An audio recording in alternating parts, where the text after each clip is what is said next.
Tassi, la presidente de la asociación, que nos va a contar a quién tenemos, Cris, el día de hoy. Hola, Javo. Compartiendo el estudio hoy. ¡Wow! ¿Viste? Increíble. Bueno, hoy, para inaugurar esta tercera temporada, nos va a visitar nada menos que Mariano Rivas.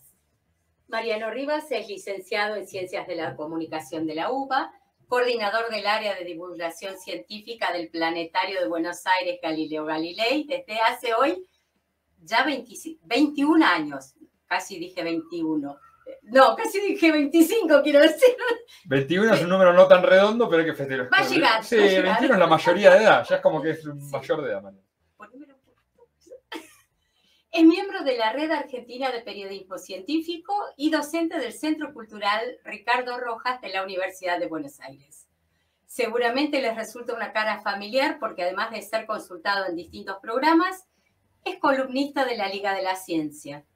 Es también secretario de redacción de la revista Si Muove, editado por el Planetario de Buenos Aires, y él mismo ha publicado numerosos artículos periodísticos y libros de divulgación. Es astrónomo y astrofotógrafo amateur y pertenece al grupo de rastreadores de cometas de la Aliada. En el programa de hoy, La Frontera Helada, Revelaciones de Plutón y el Cinturón de Kuiper, vamos a explorar junto a él esta fascinante región externa en Plutón. Vamos a hacer un viaje apasionante por donde no faltarán historias, anécdotas y apasionantes datos científicos. Para empezar.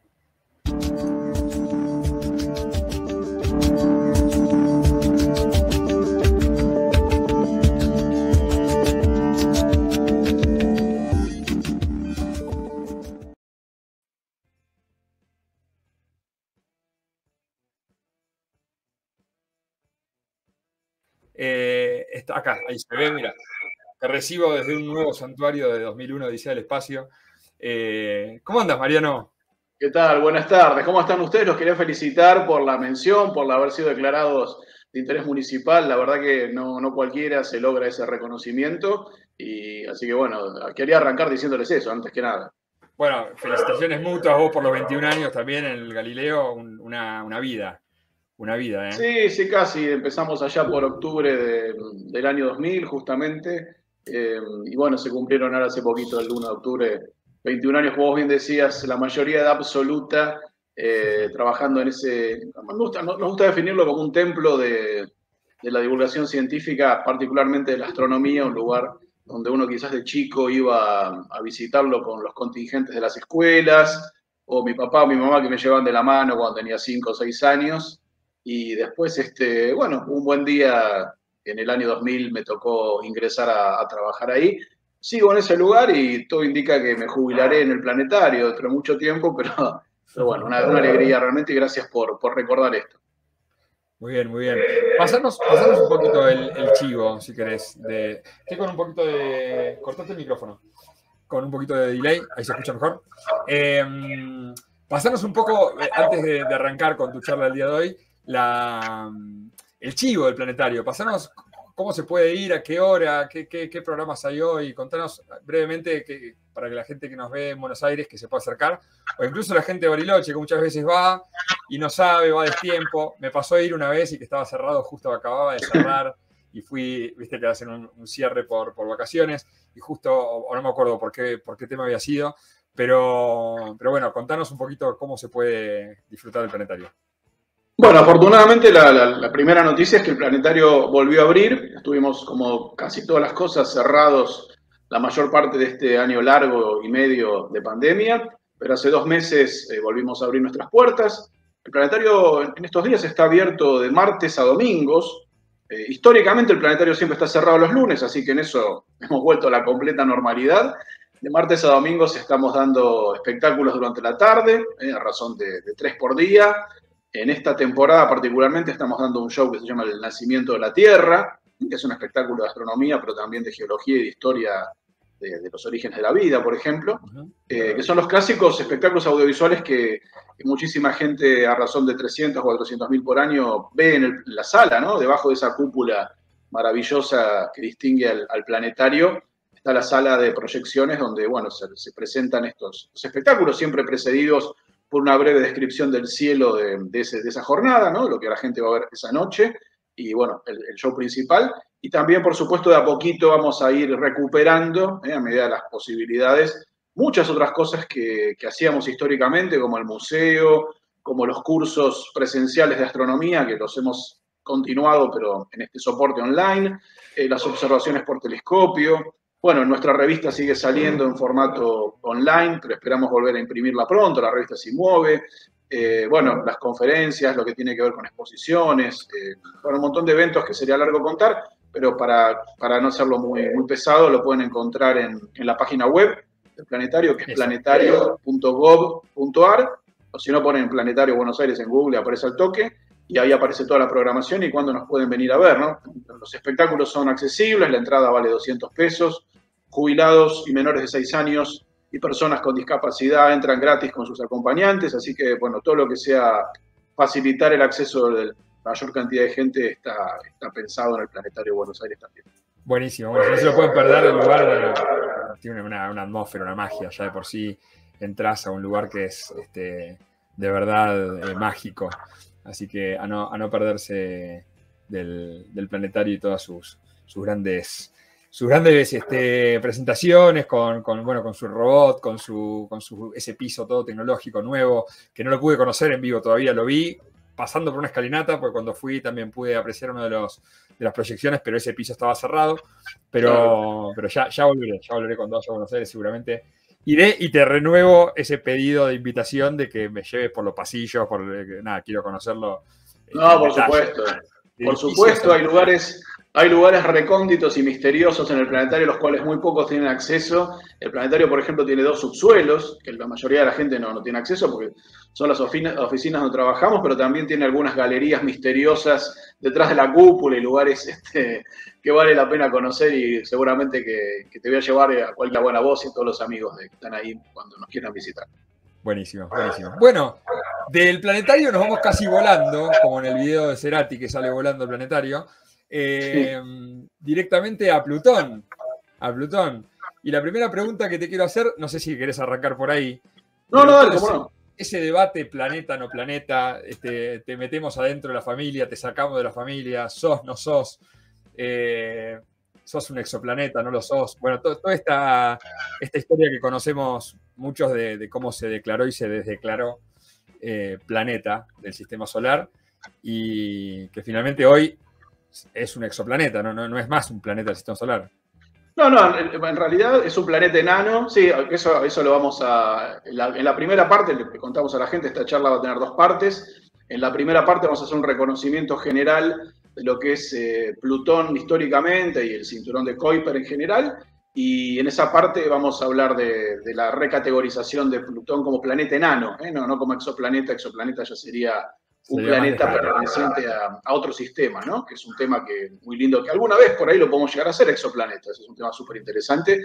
Y la segunda parte de la charla vamos a hablar a fondo de lo más nuevo que sabemos de Plutón, básicamente a partir de la misión Nuevos Horizontes, New Horizons, con revelaciones realmente que son sorprendentes. No quiero quemar ninguna sorpresa, pero quédense hasta el final porque va a valer la pena. Dale, vamos. Vamos entonces, bueno, con Mariano y la frontera helada. Perfecto. Avísame si estamos viendo la primera placa, así yo ya me quedo tranquilo. Ahí Yaldire la coloca en pantalla. Dale. Y arrancamos. Ahí estamos. Bueno, fantástico. Bueno, nuevamente mi agradecimiento. Creo que es la 6ª vez que estoy con ustedes en Astronomía Bariloche. Siempre me deshago en elogios del trabajo que hacen. No quiero ser cansador con esto, pero realmente para mí es una alegría que me hayan invitado para esta apertura de esta 3ª temporada. Y bueno, hemos elegido un tema que me parece que nos interesa, a mí particularmente, ha sido uno de los temas que más me han interesado de la astronomía en este milenio. Básicamente por una cuestión de expectativas, porque lo que vamos a ver ahora es la revelación de un mundo que durante todo el resto de nuestra vida anterior, digamos, hasta 2015, había sido un completo misterio y muchísima gente estaba esperando ver imágenes de cerca de Plutón y datos de Plutón. Así que vamos a empezar a desandar este camino siempre dando un poquito de contexto, ¿no? Siempre ubicándonos un poco del escenario, y vamos a hacer algunas menciones históricas. Y también, por supuesto, el necesario el necesario contexto, decía, para aquellos amigos y amigas que nos están mirando que por ahí no son afines o muy cercanos a la temática de astronomía, y la idea es que se queden con nosotros, no que se queden afuera. Así que por ahí algunas de las cosas que vamos a contar en esta primera parte, para los que más conocen del tema, son obvias, pero suponemos que para muchos otros no, así que por ese lado empezamos entonces ubicándonos en esta maqueta casi escolar del sistema solar, posicionando el objeto más importante del que vamos a hablar hoy, no el único, pero sí el más importante, que es ahora, en realidad desde hace ya unos cuantos años, llamado planeta enano Plutón, y del cual vamos a explicar por qué esa categoría y muchas cosas más, situado en el último carril orbital que vemos en este gráfico, por lo menos, ¿sí? Con lo que lo veíamos en la escuela cuando aprendíamos los 9 planetas de memoria, a una distancia media de unos 6.000 millones de kilómetros del Sol, 5.900 millones de kilómetros del Sol, con una órbita, ya en este gráfico se empieza a notar, ¿no? Sumamente excéntrica, sumamente ovalada, más allá de que todas las órbitas en general sean elípticas, las órbitas de este planeta enano en particular es extremadamente ovalada, extremadamente inclinada también, y como ven allí, una órbita no solamente enorme en lo espacial, sino en lo temporal, ¿no? Porque Plutón tarda 2 siglos y medio, 248 años en completar ese periplo gravitatorio. Cuando decimos que es una órbita rara, fíjense, ¿no? Por empezar, tiene esta excentricidad que lo lleva a Plutón en cierto momento, lo podemos situar, ocurrió entre 1979 y 1999, a estar a solo 30 unidades astronómicas del Sol, es decir, 30 veces la distancia Tierra-Sol, incluso más cerca que Neptuno, pero no coincidiendo con su plano orbital, sino como ven allí en otro plano orbital. Y dentro de más o menos 100 años, Plutón ya va a estar en la otra punta de su órbita, como se ve allí, a 50 veces la distancia Tierra-Sol. Esto no lo hace ningún planeta, esta semejante oscilación, esta excentricidad tan importante, y como ven también en la animación, una órbita que está muy inclinada con respecto a la eclíptica. Cuando hablamos de eclíptica, es el plano orbital de la Tierra con respecto al Sol, que lo tomamos como pauta, como referencia para situar a los demás. Los demás planetas se sitúan unos pocos grados por arriba o por abajo de ese plano, para decirlo de la manera más clara posible, pero Plutón está inclinado 17 grados, lo cual es, en general, es una órbita casi de tipo cometario, ¿no? Es una órbita muy ovalada, muy excéntrica, con una inclinación marcada, y esto no es enteramente casual, porque vamos a ver básicamente cuál es la historia de Plutón, a qué región pertenece, y también que hay una relación cierta con los cometas. Vamos a seguir con excentricidades de menor a mayor en cuanto a Plutón, también su eje de rotación está inclinado más de unos 100 grados aproximadamente, algo parecido al caso de Urano. Esto hace que el planeta, como solemos decir, gire acostado sobre su órbita, y esto también vale para, bueno, estamos viendo allí la órbita de sus lunas, ¿no? Particularmente la que aparece allí es Caronte, pero vamos a ver que Plutón en los últimos años ha revelado varias lunas más. Así que estamos viendo ya, solo para empezar, rarezas de Plutón, que además es muy chiquito. Es tan chiquito que incluso es menor en tamaño a nuestra Luna. A nuestra Luna. A nuestra Luna, sí. Fíjate, ahí se ve en esta maqueta que hemos armado para expresar de otra manera esos 2.374 kilómetros, ¿no? Que dicho así, por ahí no nos dice demasiado, pero es un cuerpo que tiene más o menos 2/3 del tamaño de la Luna, y obviamente un diámetro muy, muy inferior al del planeta Tierra. Hay incluso varias lunas más en el sistema solar que superan a este pequeño cuerpo, que justamente, y acá empieza a correr la historia, debido a su distancia, debido a su tamaño tan pequeñito, costó mucho ser encontrado. Incluso para cualquier astrónomo amateur de hoy en día, sigue siendo Plutón un desafío alto, ¿no? Una especie de graduación cuando llegás a ver con tus propios ojos a Plutón, un objeto que alcanza la magnitud 14 en estos momentos. Es decir, es muchísimo más pálido que la estrella más pálida que podamos ver a simple vista. Es un verdadero desafío, incluso para telescopios de 25 o 30 centímetros de diámetro en el campo. Un objeto que, incluso en las fotografías, que son bastante más fáciles de obtener que lo que sería verlo realmente, es mucho más fácil sacarle una foto a Plutón. Esta foto, de hecho, la hice acá en Buenos Aires, hace ya muchos años, 10. Es muy fácil fotografiarlo, pero es muy difícil verlo. Particularmente en mi caso lo vi nada más que 2 veces en toda mi vida en cielos de Córdoba, ya hace muchos años, una vez, y otra vez en Mendoza, y con telescopios bastante potentes. Bueno, yo ya te pedí una vez, Mariano, que no me muestres más ese 12 pulgadas, te lo pido por favor. Bueno, sí. Que sabes lo que te lo envidio.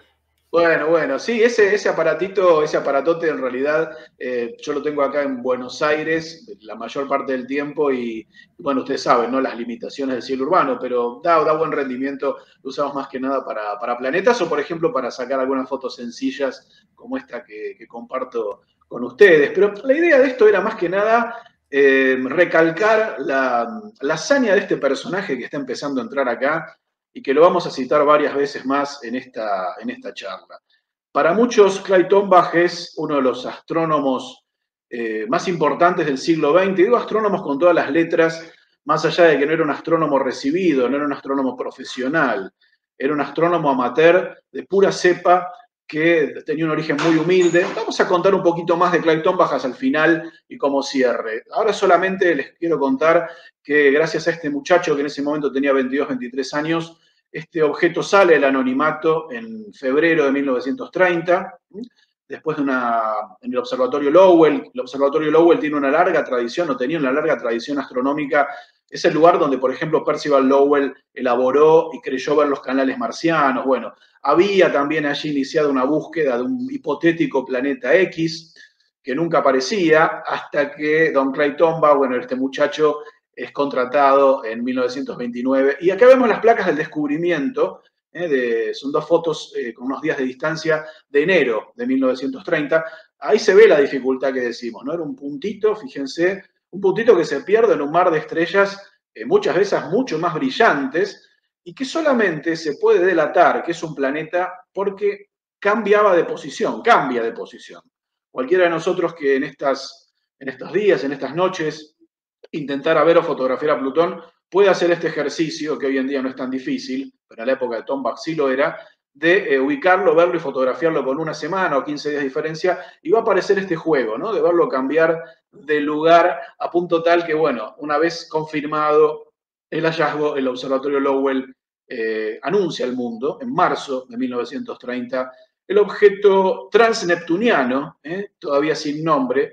Me parece muy interesante este documento porque ahí no se habla de planeta. Fíjense que después la palabra planeta con Plutón siempre va a ser motivo de conflicto, y el propio descubridor y los descubridores, el Observatorio Lowell, nunca usaron la palabra planeta cuando anunciaron el descubrimiento de este objeto, porque ya lo intuían extremadamente pequeño.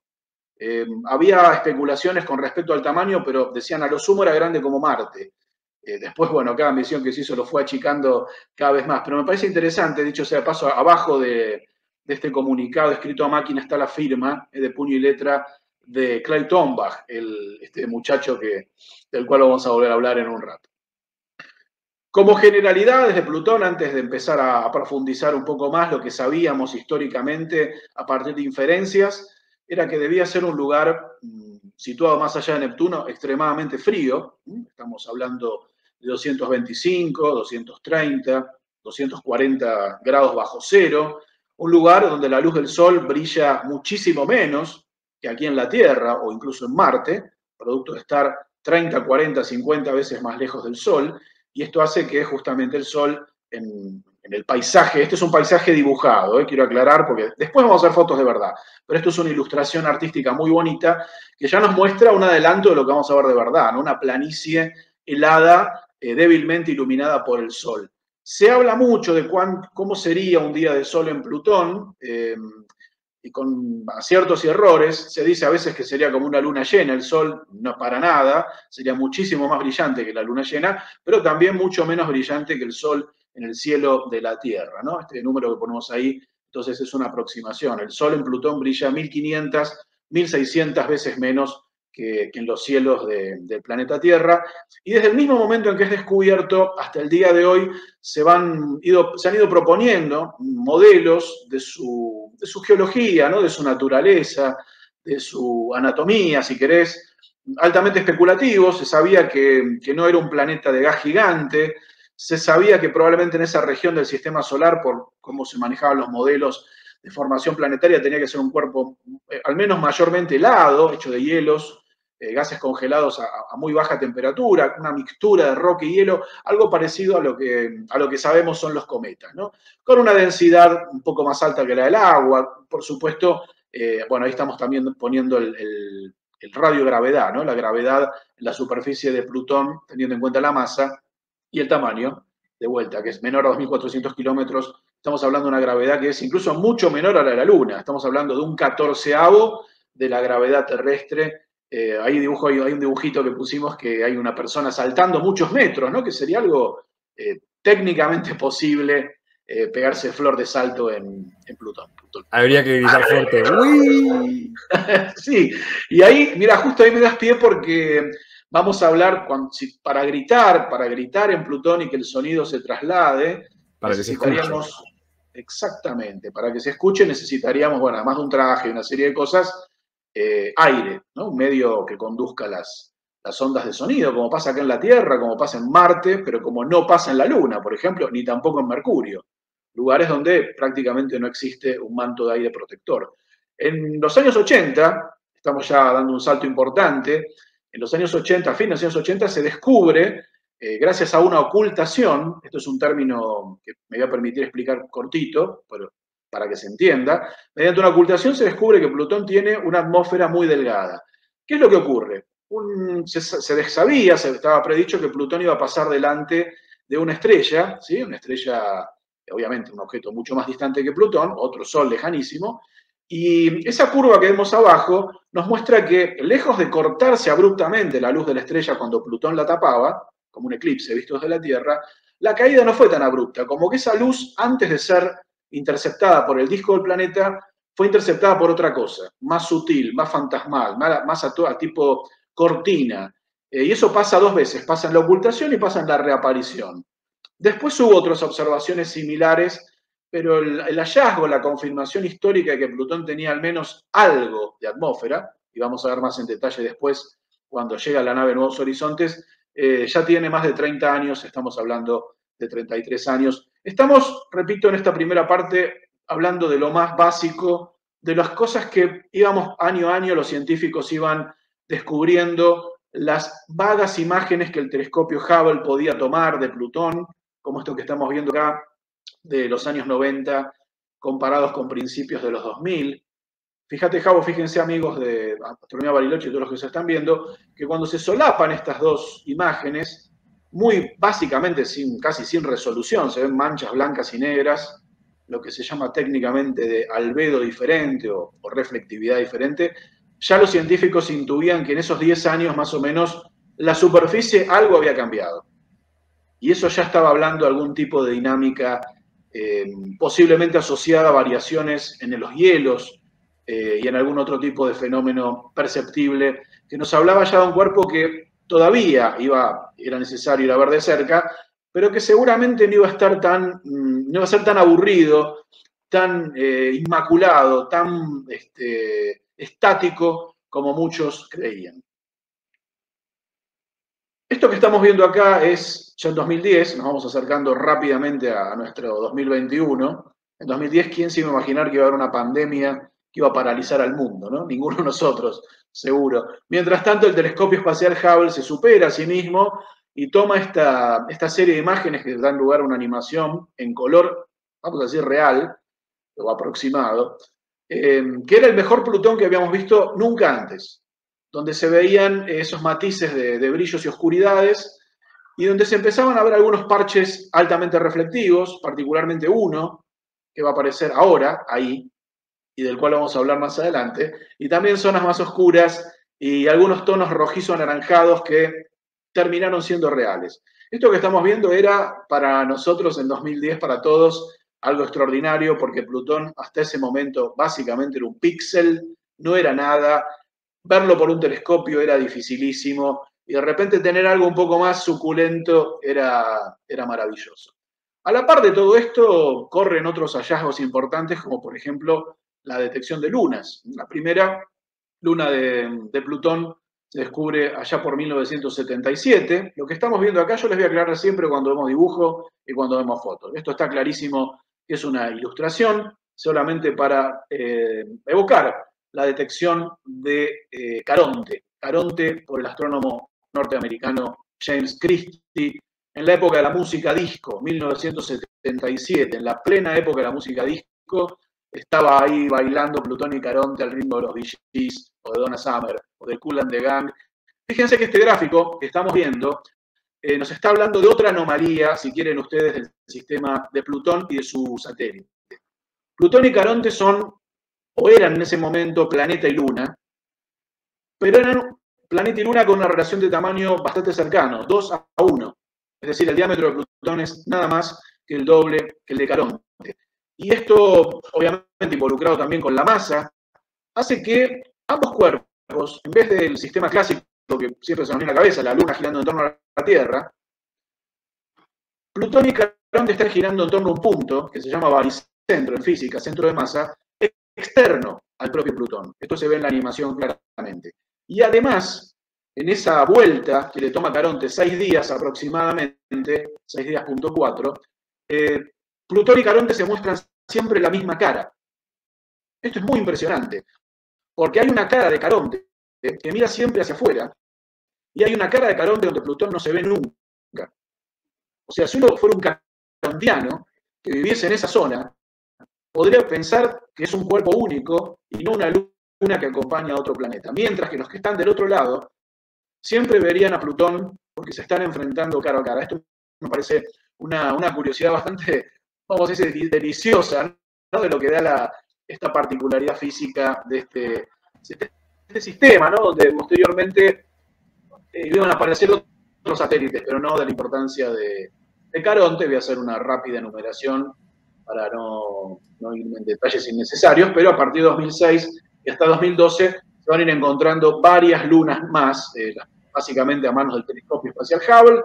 2 aparecen en 2006, inicialmente se las bautiza P1 y P2, como Plutón 1 y 2, no hay mucha vuelta que darle al tema. Posteriormente la creatividad siempre a la hora de... Para mí se apuran a nombrar los planetas y las cosas que aparecen, es como, no sé, alguien los corre y dicen, ponele cualquier cosa antes de que alguien lo descubra, ¿viste? Totalmente, exactamente. En el año 12, en el 11 y en el 12 van a aparecer otros más que empezaron a llamarse P3 y P4, pero finalmente los 4 reciben nombre, además del propio Caronte que ya lo tenía desde hace décadas, ¿no? Ahí los están viendo, Styx, Nix, Hydra y Cerberos, o Kerberos, como prefieran. Estos son los nombres de los 4 satélites nuevos, digamos, del siglo XXI, que hoy en día, y ya vamos a ver más adelante por qué, ahora sí tenemos la certeza de que Plutón no tiene más que 5 lunas, salvo que tenga algún cascote del tamaño de una pelota de fútbol, pero no hay más lunas en ese sistema. Y es interesante, ¿no? Porque estamos hablando de un cuerpo que más allá de la etiqueta que fue cambiando en 2006 para acá, a planeta enano, sigue con esto de tener 5 satélites, ¿no? Algo que la Tierra no tiene, algo que Marte tampoco tiene, y algo que mucho menos tienen Mercurio y Venus, que no tienen ningún satélite, ¿no? Plutón, chiquito y todo, tiene 5 lunas y una de ellas del tamaño de la mitad de su propio diámetro. Y atmósfera. Sí, exactamente. Y una atmósfera que, mirá, vamos a ver un poquito más adelante, después de la pausa, una atmósfera que va a traer unas grandes sorpresas que no quiero adelantar ahora. Esta placa que se quedó acá en gris es un momento de quiebre, porque justamente nos va a llevar al final de esta primera parte, y que tiene que ver con la ruptura, con el nuevo paradigma, y por qué a Plutón le llamamos planeta enano. Además de que Plutón tenga estos satélites que acabamos de nombrar, 5, resulta que en los años 90, hace 25 o 30 años nada más, nos cae la ficha que Plutón no es el único objeto transneptuniano. Aclaro nuevamente, además de sus satélites. En 1992 pasa algo muy importante en la astronomía planetaria, que es el descubrimiento del primer objeto más allá de Neptuno que no sea Plutón ni sus satélites. Un cuerpo que fue bautizado, acá de vuelta a la imaginación, 1992 QB1, una entrada de catálogo simplemente asociada a los sistemas de nomenclatura que tienen cuerpos menores, cometas, asteroides y demás, que llevan siempre el año de descubrimiento. Y ahí les estoy mostrando la placa de descubrimiento. Me parece interesante esa foto, no por lo que es, porque es muy poca cosa, sino para que los que nos están viendo entiendan cómo se descubren estas cosas, ¿no? Esto por ahí nos recuerda un poco al descubrimiento de Plutón. aparece un puntito que va derivando entre las estrellas de fondo, ¿no? Eventualmente, bueno, hay muchas cosas cuando uno encuentra esto. Hay que ver a qué velocidad angular se desplaza, de ahí podés deducir a qué distancia está. Puede ser un asteroide que está mucho más cerca de nosotros, pero si se mueve muy, muy, muy lento, empezás a inferir, incluso por las leyes del momento planetario de Kepler, que es algo que está progresivamente más lejos, ¿no? Bueno, esto quedó a las claras que era un objeto transneptuniano con una órbita de más o menos, y ahí la vemos dibujada, de unos 300 años en torno al Sol. Es decir, un poco más grande que la órbita de Plutón, un poco más circular y muy pequeño. A partir de la distancia y del brillo se infería que medía 300 kilómetros, que sería el tamaño más o menos, a ver, de la provincia de Tucumán aproximadamente, pero a una distancia asombrosa.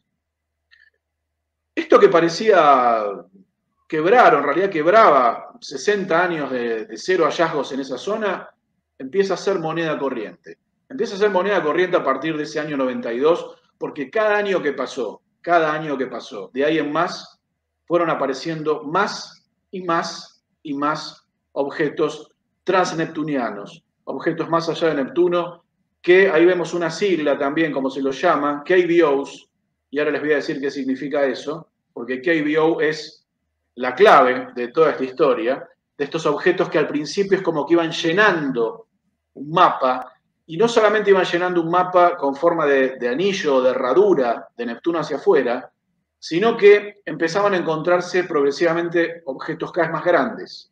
Los primeros tenían 200, 300, 400 kilómetros, pero hace 19 años, en 2002, se descubre uno llamado Quaoar, primero con una entrada de catálogo, después le ponen un nombre como la gente, que resultó tener 1.300 kilómetros de diámetro, y esto ya no era tan poco. Fíjense que arriba lo ponemos al lado de Plutón, seguía siendo menor a Plutón, pero era un objeto que ya empezaba a acercarse al tamaño de Plutón. Hasta ese momento Plutón era el objeto líder en esa región, y la verdad nadie le discutía el estatus de planeta, todavía.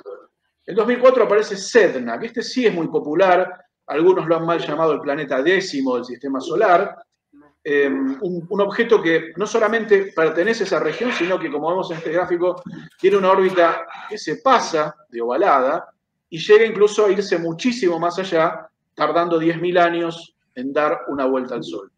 Sedna mide 1.400 kilómetros, más o menos, 1.400, 1.500, siempre hay un margen acá porque son cuerpos que su brillo se deduce a partir de su tamaño, perdón, a partir del brillo, y ahí van a entrar albedo y otras cosas un poco largas de explicar. Para hacerlo sintético, estamos en 2021, tenemos aproximadamente hoy 2.050, 2.100 objetos descubiertos más allá de Neptuno.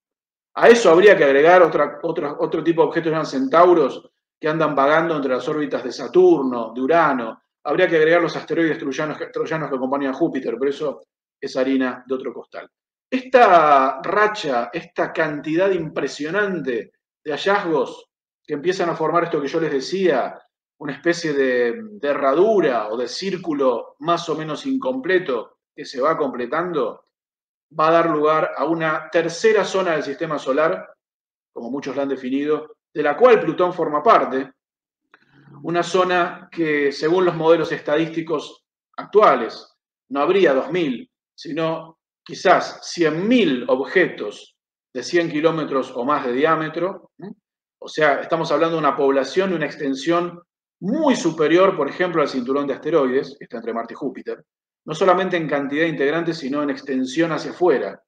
Esta región que estamos mencionando es un anillo de escombros helados, es la frontera helada que le da título a esta charla, y este anillo de escombros helados del cual Plutón forma parte, del cual Plutón está mezclado, y que se entienda, mezclado con todos los demás, se llama cinturón de Kuiper, en honor al astrónomo que predijo la existencia de un anillo inmenso de miles de millones de kilómetros hacia afuera, grueso, no un plato, sino grueso como una rosca de reyes, de Neptuno hacia afuera, conteniendo a Plutón, conteniendo a Sedna, conteniendo a muchos otros cuerpos que hemos mencionado o que mencionaremos. Esto que estamos hablando ahora, predicho por Gerard Kuiper, astrónomo holandés, que invocó esta idea confirmada hoy en día para explicar el origen de cometas como el Halley, cuerpos que se descolgaban de zonas más allá de Neptuno con órbitas de algunas décadas, o 100 o 200 años como mucho, termina siendo este reino helado del cual Plutón forma parte y que, en definitiva, estaba todavía por dar lugar a otra enorme sorpresa, esta vez definitiva, que la estamos viendo acá.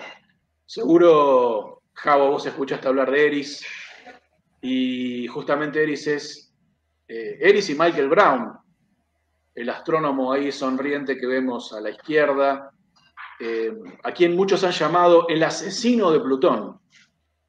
El asesino de Plutón. ¿Por qué será, no? Qué fuerte. Es fuerte, sí. Bueno, justamente mientras vemos la placa oficial, original, histórica, que es de 2003 en realidad, porque el descubrimiento se ha confirmado en 2005, pero es de 2003, de Eris, este cuerpo que es transneptuniano, pero que además de tener una órbita más grande que la de Plutón, pero formar parte del cinturón de Kuiper, una órbita muy inclinada, esto sería lo menos importante.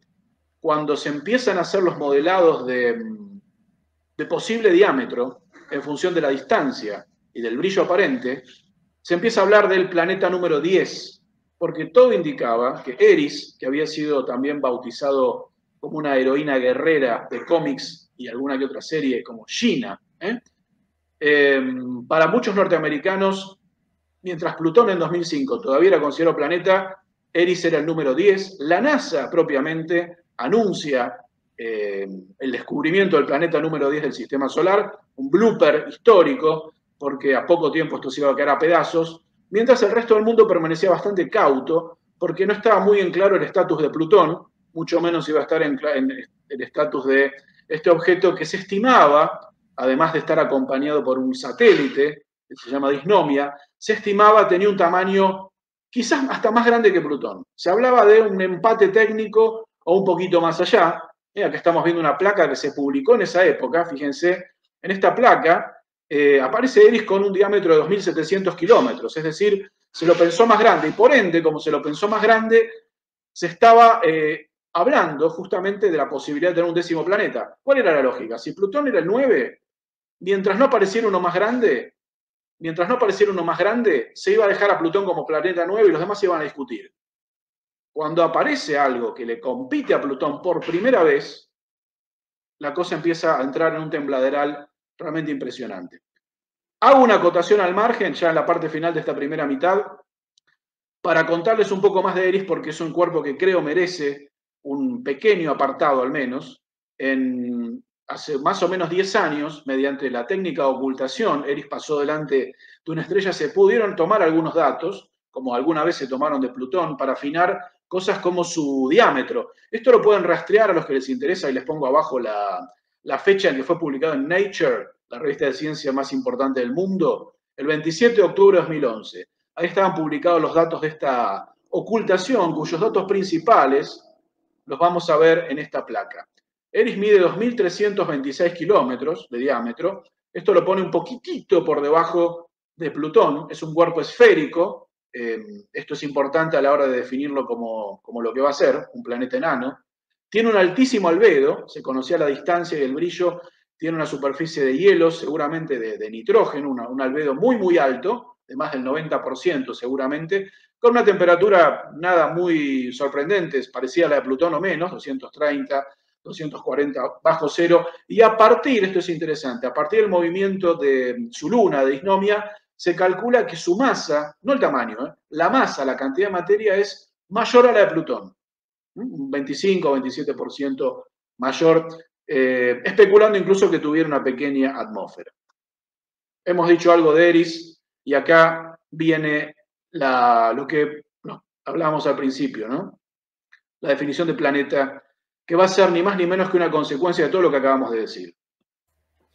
De alguna manera, la aparición de Eris, la medición fina de Eris, los datos que había de Plutón y una serie de astrónomos mayormente jóvenes que venían empujando hacia romper las tradiciones, es decir, sacar a Plutón de la lista. Esto llevó a que la Unión Astronómica Internacional en 2006, que se reúne en Praga, encuentros que hace cada tantos años, uno de los temas a tratar, como vemos ahí en la placa, en la proyección, era la discusión de la definición de planeta para cerrar el caso Plutón. Un tema que era importante para los astrónomos, pero tanto más para la opinión pública. Después de acalorados debates donde no faltaron enfrentamientos casi físicos, y esto es verdad, y estoy siendo elegante, ¿qué pasaba? Buena parte de la comunidad astronómica del mundo, la mayoría, estaba inclinada a una definición, que esta es la que termina definiéndose, mientras que los astrónomos estadounidenses, en su mayoría, rechazaban este concepto para salvar a Plutón en la categoría de planeta. Aquellos que crean que la ciencia es todo aséptico y que no hay pasiones, ni orgullos, ni egoísmos, ni cosas un poquito irracionales, totalmente. No es todo en contra de los terraplanistas, hay internas también fuertes, ¿no? Hay internas y justamente el sentido común impuso esta definición hoy vigente desde 2006. ¿Qué es un planeta del sistema solar para la máxima autoridad de la astronomía de la Tierra, votada en su mayoría? Esto es curioso, ¿no? Porque en la ciencia no se someten las cosas a votación.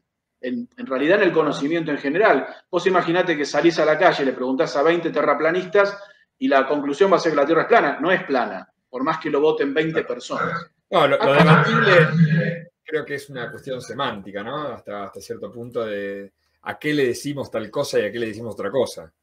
Exactamente. O sea, Plutón es lo que es.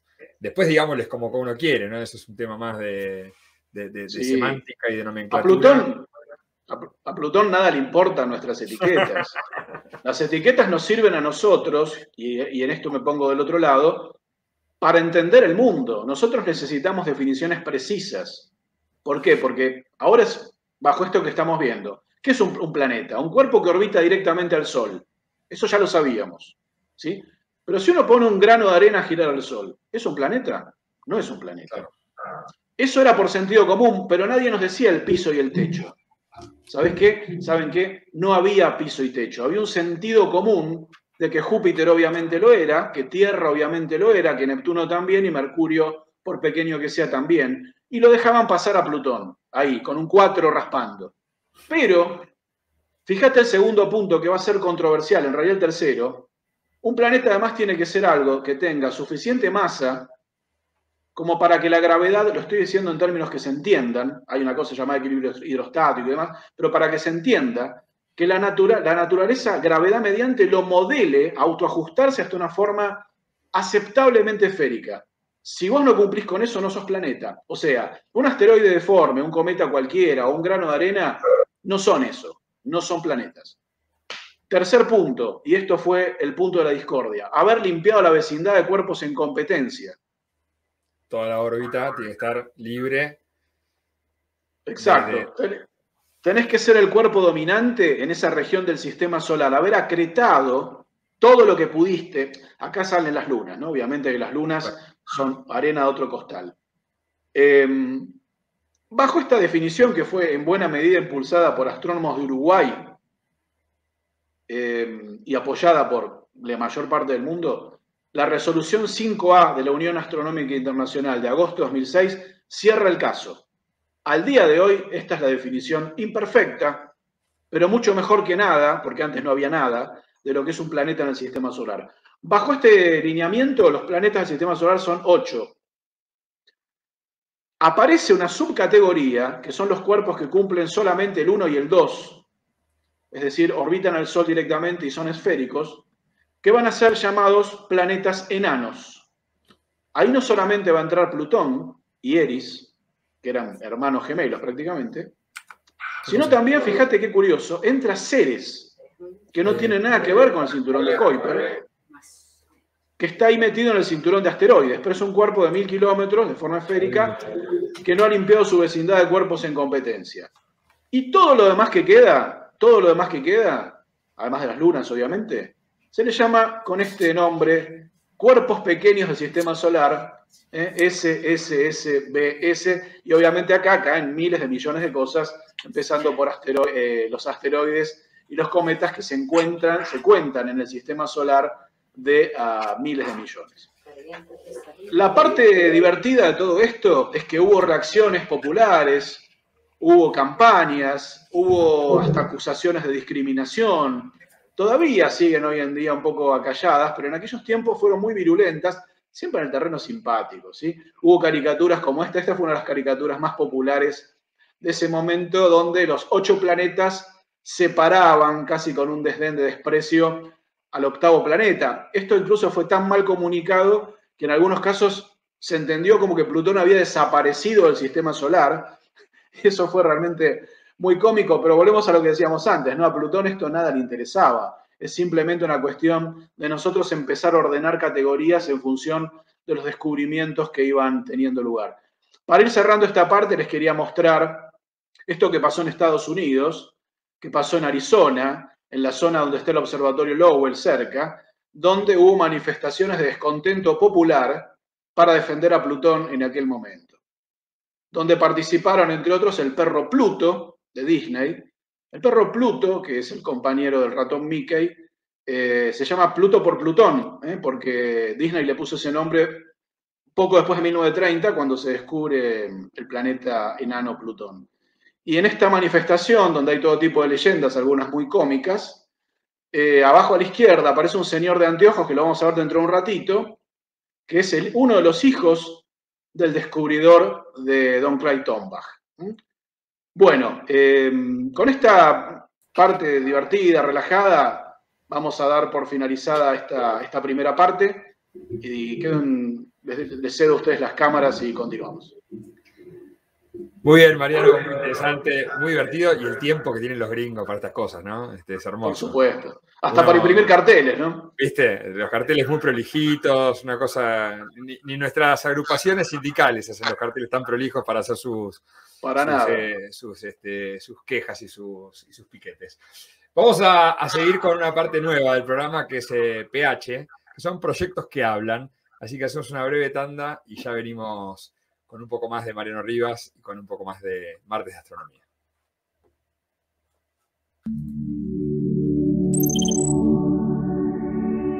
Cositas. Esteban, estamos con un tema que yo sé que a vos también te gusta mucho, que es la frontera, ¿sí? La frontera que tenemos en nuestro sistema solar, y esta frontera helada. Y lo invitamos ahora sí a entrar a Mariano Dire para que sigamos en esta parte con alguna pregunta seguramente de Esteban. Mira, yo tengo preguntas que he venido anotando en mi anotadorcito. Agarrate, bueno, el anotador de Esteban es... El problema que tengo es que no sé si voy a arruinar un poco la cadencia o el orden que estás llevando, Mariano, porque estás llevando un orden muy prolijo y muy ordenado. Y yo estaba por preguntar cosas sobre lo que se ha visto luego de la llegada de New Horizons, de la pasada, no la llegada, que supongo, pero sería un spoiler porque, como dice Javo, porque me parece que vos habías organizado las cosas como para que ahora, luego de la pausa, nos comentes lo que se vio, ¿no? Creo que venía medio así. Claro, sí, justamente, adivinaste la ruta trazada. Siempre vamos siguiendo esto, con Javo lo hablamos tantas veces, ¿no? Los demás amigos siempre tratamos de hacer una ruta previsible donde las preguntas van siendo respondidas en el camino. A veces, casi siempre, intentamos que sin necesidad, pero obviamente que está buenísimo que haya preguntas. Sí, por supuesto, ahora vamos a iniciar esta segunda parte yendo a fondo con lo que es la misión New Horizons en Plutón, con un montón de implicancias y descubrimientos extraordinarios. Obviamente, si querés anticipar una pregunta, lo peor que puede pasar es que yo te diga, mira, te lo contesto en un ratito, pero con muchísimo gusto. Mira, una de las cosas que me quedó picando en lo que vos habías estado mostrando, sobre todo cuando mostraste esas en las que se veían cambios estacionales, llamémosle, no sé si son o no, se ha dilucidado un poquito más que qué puede llegar a venir a la mano por ese lado. Sí, ahora vamos a ir a eso. Esencialmente tiene que ver con la sublimación de hielos. Vos usaste un término muy bueno que es cambios estacionales, ¿no? Porque esas imágenes tenían 10 años de diferencia, que para el año de Plutón quizás no es tanto. Plutón tiene un año de 248 años terrestres, pero es un 25avo de vuelta, ¿no? En un planeta que además tiene un eje inclinado a casi a 100 grados, o sea que en 10 años se pueden ver cambios. Ya en ese momento se intuía que eran cambios en la distribución y sublimación de hielos y gases, que es lo que efectivamente se va a confirmar, porque ahora vamos a ver enseguida, vamos a ver que realmente Plutón es un mundo que le sacudió, pateó el tablero a la geología planetaria, que lo daban como un pelele, como un monstruo. Como algo que debía estar muerto comparado con el resto. Me imagino yo, bueno, se imaginaría que debería estar medio quietito y sin hacer nada. Bueno, esa es la gran sorpresa, que vamos a ver que no, que nada que ver. Es lo que se esperaba. Vamos a ver que Plutón tiene... Mirá cómo será la cosa. La misión lleva 5 años y todavía se siguen revisando datos y publicando papers sobre la parva impresionante de datos que transmitió New Horizons. ¿Se ha terminado la transmisión completa de datos? Bueno, vamos a ver hacia el final de la charla que no solo no se terminó, sino que Plutón la nave se dio el gusto de ir a visitar otro objeto más allá de Plutón. Así que y posiblemente haya otro más hacia finales de esta década. Así que yo no me quiero adelantar mucho en el camino, pero es así. Sí, me parece que te estamos sacando de lo que ibas apuntando en eso. Te pregunto una que por ahí no sé si viene en lo que venís diciendo después. Vale. Gracias a los descubrimientos y como siempre, más que descubrimientos, son las preguntas que plantean. Cada vez que se va y se descubre algo, se plantean 20 preguntas más. ¿Hay en este momento algunas misiones en un nivel de estudio más o menos serio en algún país? ¿O en este momento está medio frenado, digamos? ¿Con respecto a qué en particular? Con respecto a Plutón o algún otro mundo transneptuniano. No. Con respecto a Plutón, sabemos que hasta mínimo 2050 no vamos a tener ninguna otra misión visitando esa zona, según la agenda que maneja la NASA, la ESA en este momento. Plutón es un cuerpo de segunda línea, tercera línea de interés. El foco ahora está puesto en Marte, en Europa, en Encélado, en Júpiter, en Saturno. Hay una misión que hace poquito acaba de sobrevolar Mercurio, que va a llegar en unos años, la Bepi Colombo. Plutón realmente está muy atrás en la jerarquía de interés. Afortunadamente, después de muchísimo tiempo, se destinó una misión económica, como vamos a ver, a Plutón, que había sido postergada una y otra vez, ¿no? Pero yo creo que este Plutón que les voy a contar ahora va a ser el Plutón de varias generaciones. No vamos a ver, quizás nuestros hijos o nietos tengan la posibilidad de ver una misión destinada, un orbitador o incluso un lander, pero eso no va a pasar antes de 20 o 30 años en el futuro. Perfecto, excelente, Mariano. Esas eran unas dudas y justamente lo que comentaste sobre un orbitador o un aterrizador. Pero bueno, quedo esperando para que nos cuentes lo que efectivamente se vio cuando se fue, digamos. Dale, cómo no, Ahora cómo no. Como una película de suspenso, lo que se pensaba que iba a haber y vamos a ver lo que hay. Vamos a ver lo que hay, también vamos a hacer al final de todo un merecido homenaje a una persona. Bueno, yo estoy acá, avísenme si estoy compartiendo pantalla con una placa que les quería mostrar antes de iniciar el viaje a Plutón. Avísenme si se ve esta placa. ¿Se ve perfecto? Bueno, muy bien, no quería empezar lo que les voy a contar ahora sin mostrarles esto, ¿no? Porque acá estamos viendo un retrato de familia poco convencional. Generalmente vemos la imagen escolar del Sol con los 8 planetas, y ahora estamos viendo una imagen donde hay puros planetas enanos, básicamente. Aparece el lomo de la Tierra, asomando abajo para que tengamos una idea de la escala, incluso un poco de la Luna, y ahí mezclado aparece Plutón, aparece Eris, aparecen otros planetas enanos que no nombramos como Haumea, como Makimaki, y algunos otros que están en una lista de espera, porque esta definición de planeta enano, que básicamente involucra que un cuerpo orbita el Sol directamente, que además sea esférico, está arrastrando posiblemente a 15 o 20 cuerpos más, algunos incluso del cinturón de asteroides, pero mayormente en el cinturón de Kuiper, así que es muy probable que bajo este mismo paraguas de definición de planeta enano, ya debería haber pasado en realidad, la lista de planetas enanos se dispare de los 5 actuales a cerca de 20 en cualquier momento. Bien, ahora sí, vamos a iniciar el viaje prometido.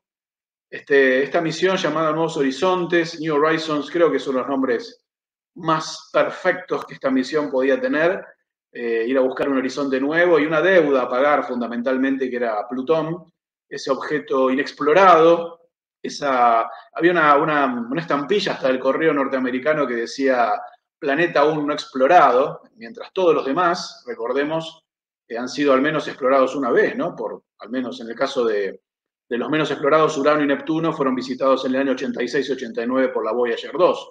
Pero Neptuno había sido como la última frontera y Plutón estaba esperando. Vamos a ese viaje entonces que comienza en enero de 2006, cuando la NASA lanza una nave económica, nada que ver con sondas como la Cassini, que fue a Saturno, o las que visitaron Marte, o muchas otras, la Galileo que fue a Júpiter. Nada que ver ni siquiera con las Viking o cosas extraordinarias de otras décadas. New Horizons fue el proyecto posterior a un proyecto que fue eliminado, que era el Pluto Express, hacia el año 2000, que nunca terminó en la nada. Pero bueno, quería mostrarles en esta foto del lanzamiento, que es simbólica, la presencia de dos personajes muy particulares, abajo a la derecha, que uno de los cuales lo vimos antes de ir a la pausa, en la manifestación a favor de la nomenclatura de Plutón como planeta, que es uno de los hijos, Alden Tombach. Y Patsy es la viuda que fue a ver el lanzamiento de esta nave, que al final de esta charla van a entender por qué esa señora de 90 años estaba ahí. Hablando de la nave propiamente, como ven, una nave de escala pequeña, de unos pocos cientos de kilogramos de peso, con 6 o 7 instrumentos, básicamente una antena, un par de cámaras, algún espectrómetro, instrumentos destinados a un sobrevuelo, porque es importante recordar que New Horizons lo que fue a hacer fue un sobrevuelo, no se puso en órbita de Plutón. Para ponerse en órbita de Plutón tendría que haber sido una misión más grande, más cara, con más combustible. Todo lo que se pudo hacer es enviar una nave que se acercara y pasara de largo. Y en esa pasada de largo, hacer todo lo que se pudiera en ese breve lapso. Esta misión arranca en 2006, en 2007 se acerca a Júpiter en una maniobra intencional que se llama asistencia gravitatoria.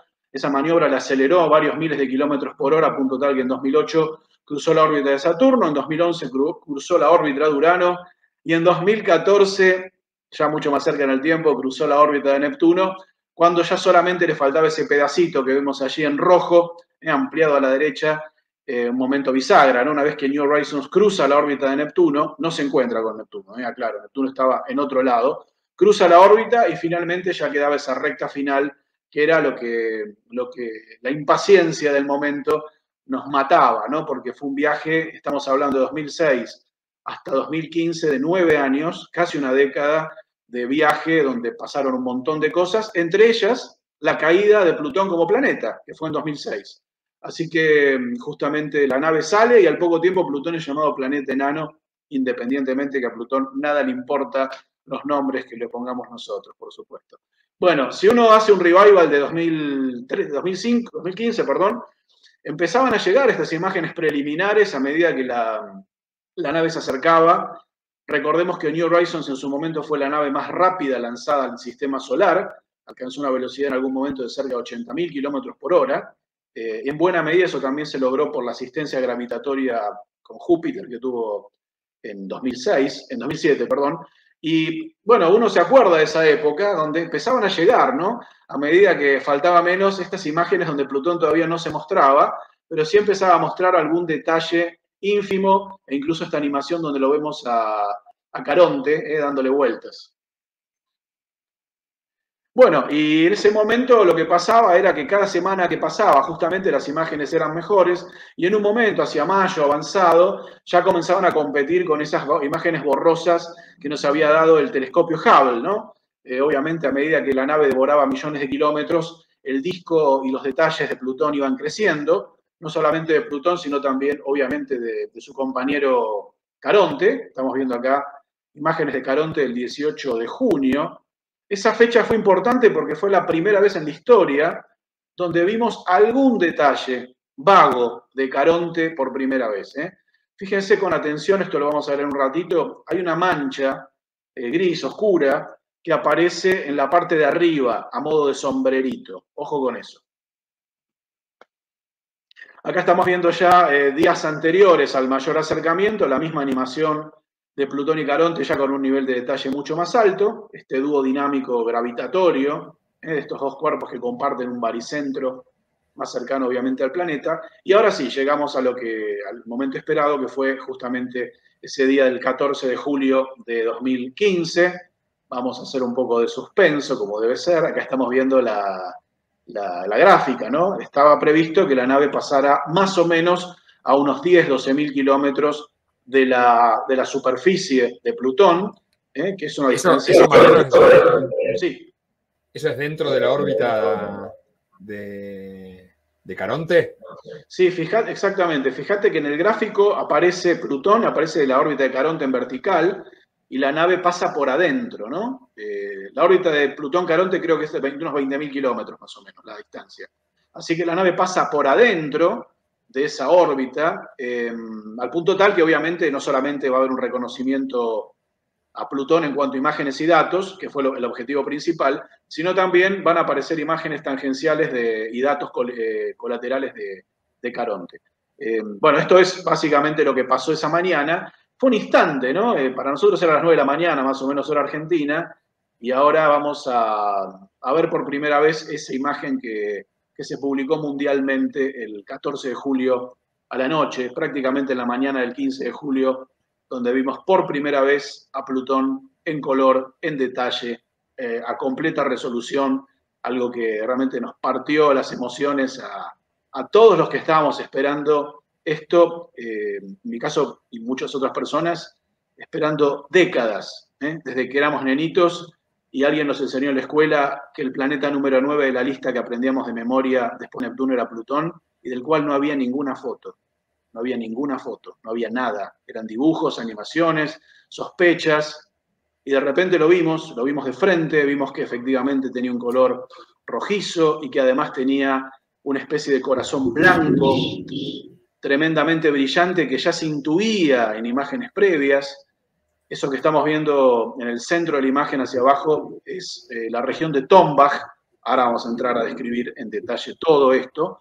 Pero les cuento algo que no dije antes, me parece que este era el momento. En los años 50, hubo un estudio, la curva de luz de Plutón, que mostraba que más o menos cada 6 días el brillo de Plutón aumentaba un poquito. Y se suponía que eso se debía a que en ese momento esa cara de Plutón tenía algo que era reflectivamente más eficaz, era de mayor albedo que el resto de la superficie. Algunos ya en esa época hacían la hipótesis de que podía ser una gran llanura de hielo, posiblemente nitrógeno, pero todo eso quedó en veremos hasta que New Horizons toma esta foto y muchas otras, y acá armamos ya una rotación completa de Plutón, que digamos tiene partes de mayor resolución, que es cuando la nave enfrenta a Plutón, y partes de menor resolución, que son los días anteriores, donde, por ejemplo, esta parte que estamos viendo tiene menos resolución, esta parte, cuando la nave todavía está a millones de kilómetros, que esta parte que tenemos a resolución completa, de donde se toman la mayor parte de las imágenes. Es importante aclarar lo siguiente. Lo que vamos a ver de Plutón, lo que se vio de Plutón, básicamente es el hemisferio norte y la parte ecuatorial. Todo lo que se esconde en la imagen abajo es el hemisferio sur y el polo sur, que estaban en noche eterna, porque Plutón tiene en sus polos más de un siglo de día y más de un siglo de noche. New Horizons se encuentra básicamente con el hemisferio norte y con la zona ecuatorial que estamos viendo ir rotando. Esa serie de hallazgos importantes que ahora vamos a ir describiendo, realmente fue lo que convirtió a Plutón en una sorpresa mayúscula, en lo que rompió esa idea de que íbamos a encontrar un pedazo de hielo en un freezer a 240 grados bajo cero, en un cuerpo muerto. Vamos a ver de a poco, porque realmente los propios científicos se cayeron de espaldas cuando empiezan a llegar, por ejemplo, estas imágenes de lo que se llama la llanura de Tombach, región de Tombach, cuya mitad izquierda, cuya mitad occidental, fue rebautizada como región o llanura de Sputnik. En honor, fíjense lo que son las cosas, ¿no? Estamos en estos días celebrando la Semana Mundial del Espacio. Empezó ayer la Semana Mundial del Espacio, 4 de octubre.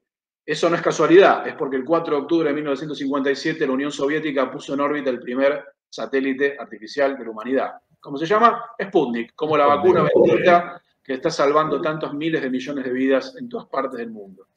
Esa región fue un homenaje, de alguna manera. La región general se llama Stombach, como el descubridor, pero su parte occidental se llama Sputnik Planum y es una llanura de unos 1000 kilómetros de nitrógeno helado, de una profundidad bastante baja, 3-4 kilómetros, y de un nivel de suavidad, vamos a ver después de esta placa, vamos a ver un primer plano, un nivel de suavidad tan enorme en esos hielos que parece casi artificial y donde prácticamente no se han contado cráteres. ¿Qué nos está diciendo una llanura en nitrógeno helado a 230 grados bajo cero, lisa, como una pista de patinaje? Que eso tiene que ser joven. Eso no puede tener la antigüedad de otras partes de Plutón y mucho menos de otras partes del sistema solar. Ahí estamos viendo Sputnik Planum con un nivel de resolución muy alta. Es eso blanco que parece realmente perfectamente pulido. Es una llanura, repito, de nitrógeno helado como hielo dominante, no único. Pero fíjense que hacia los costados hay zonas más escabrosas, más altas, hay cráteres. Pero Plutón sorprendió porque a grosso modo tiene pocos cráteres, empezando por esta región de más de 1000 kilómetros donde prácticamente no hay ninguno.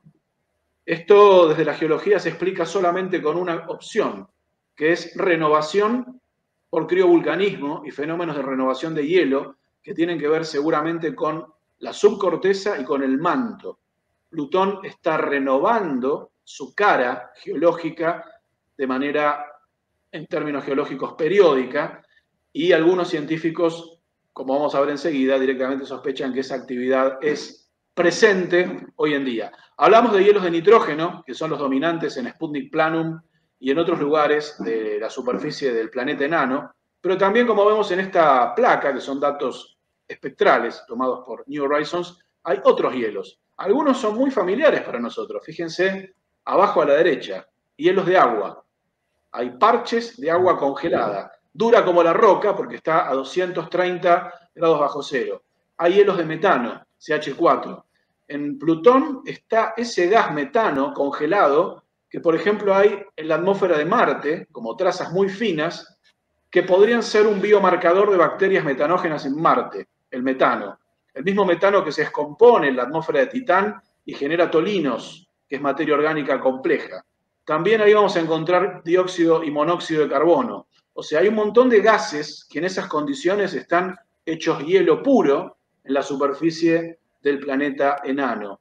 Un mundo que, más allá de lo que les acabo de contar, mostraba en esa zona particularmente, Sputnik Planum, desplazamientos tipo glaciares, masas semifluidas de hielos de nitrógeno dominante a modo de glaciares, y también desprendimientos de materiales rocosos y helados del borde que empiezan a caer por gravedad desde los bordes más altos hacia el interior de esta llanura. Fíjense esto que estamos viendo acá, esto particularmente es explícito. Acá estamos viendo las imágenes de mayor resolución, donde se ve en el borde de Sputnik Planum rajaduras en el hielo roca circundantes que van a terminar derivando hacia el interior, cayéndose literalmente, rompiéndose a modo, como dice ahí, de icebergs, o algo parecido, en términos plutonianos. Esto es un mecanismo continuo, esa renovación, esos procesos están en actividad permanente, o al menos muy reciente, en los últimos pocos millones de años, y para la geología es ayer. E incluyen esto que realmente ahora lo vamos a ver también.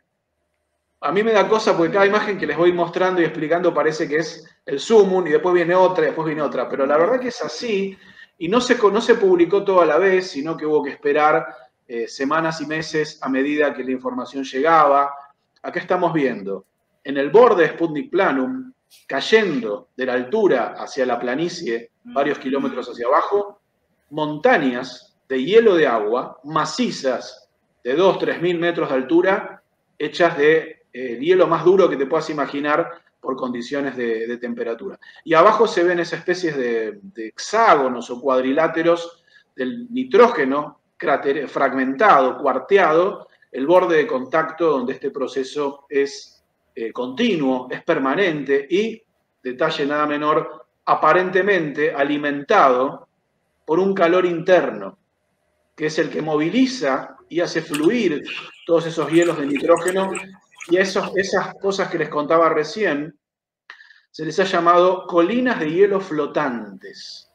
En el corazón, de lo que se llama el corazón de Plutón, ahí en la plena región de Tombach o planicie Sputnik, hay unas especies de iceberg, vamos a decir de vuelta, bien adentro, que patinan, se deslizan sobre el hielo de abajo. Eso que se desliza por arriba son montañas de agua congelada. El piso es nitrógeno congelado. Podemos decir, en términos difíciles, porque flotar uno se imagina otra cosa, que es hielo sobre hielo flotando. Es decir, ¿por qué flota el hielo de agua sobre el hielo de nitrógeno? Porque es menos denso. El hielo de agua tiene una densidad de 0,93 gramos por centímetro cúbico, mientras que el hielo de abajo es más denso, con 1,03. No es una gran diferencia, pero eso permite esta especie de patinadores sobre hielo, que son montañas de agua congelada a la deriva, producto de una geología activa en la zona de Sputnik. Eso por un lado. Vamos a mirar a la espalda de Plutón, a la zona donde se vio con menos resolución y donde domina lo que se llama la ballena, o también conocida mácula de Tulhu, que es toda esa formación que ven acá, que se va engrosando hacia la derecha. Fíjense que con un poco de imaginación, la mitad derecha de la imagen parece una ballena, la cola en el centro, sí, la cabecita. Se ve la ballena, ¿no? Bueno, ahí también hay paredolias y ese tipo de cosas.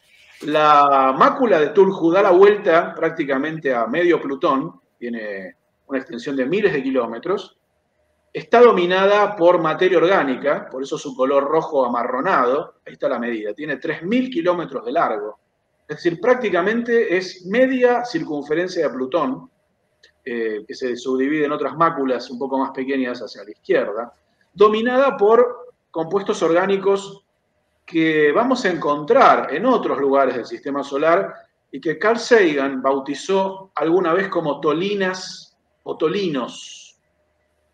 Los vamos a encontrar en la atmósfera de Titán, los vamos a encontrar en Plutón, los vamos a encontrar en alguna que otra luna del sistema solar, incluso en Caronte, en pocos minutos. ¿Cómo se forman los tolinos? La radiación, lo voy a contar bien cortito, la radiación solar básicamente y otro tipo de radiaciones que llegan del espacio desarman el metano, que forma parte de la atmósfera de Plutón, porque esa atmósfera es muy fina, pero no solamente tiene nitrógeno, sino también metano, y esas moléculas de metano, CH4, y de propias moléculas de nitrógeno, N2, se desarman y se recombinan formando estos tolinos que precipitan y caen y manchan la superficie, básicamente en esa zona que estamos viendo allí, de intenso color rojo, donde también hay montañas donde el metano, a varios miles de metros de altura, cristaliza. Todos estos fenómenos que podemos definir casi de astrometeorología parecen ser repetidos, parecen ser un poco la explicación de eso que habíamos hace un rato. Y eso sería la explicación, Mariano, de lo que decías de cambios estacionales que se observaban antes. Exactamente eso.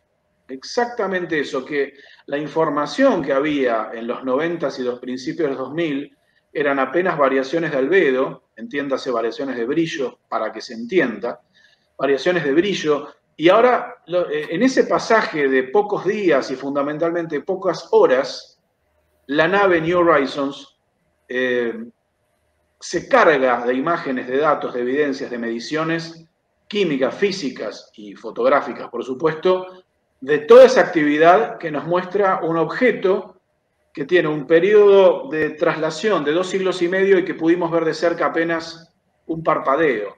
Pero ese parpadeo permitió un reconocimiento importante, entre ellos, como decíamos antes, que a grosso modo Plutón tiene pocos cráteres. Esto que estamos viendo son algunos cráteres de pocos kilómetros imbricados en llanuras de hielo, ¿sí?